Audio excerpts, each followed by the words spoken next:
When I finished my upper 6 ndaisara ndega padeno mwashinda kubasa handiti. So makuseni ndakaudza mumachos aida kuitwa, and the most important one being kubvisa nyama mufridge. Ini zvangu ndikati imi. Ndakatosara zvangu ndakavata haiwa. Ndakangomuka ndichinogadzira brunch yangu kuma2 ndikadzokera mujira zvangu haiwa.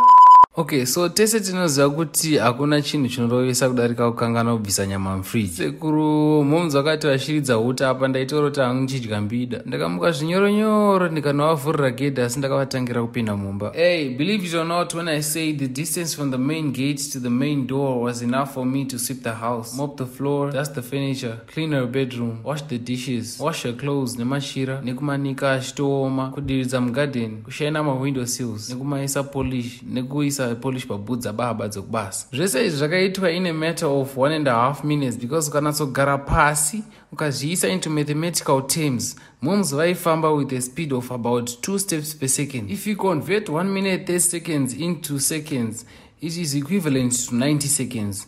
Divided by 2 steps, which is equal to a total of 45 steps she had to take kuti vasvike mumba handiti. Now, if we divide 45 steps by the 11 chores, we get 4.090990 per chore. Meaning to say, for each 4.1 step she took, I finished a chore, and tikaita round off the steps zvakanaka, I was left with an extra step of free time yekunyebera kudzungaira. Inga uri mwana anoteerera, kwaburitsa here nyama mudeep fridge?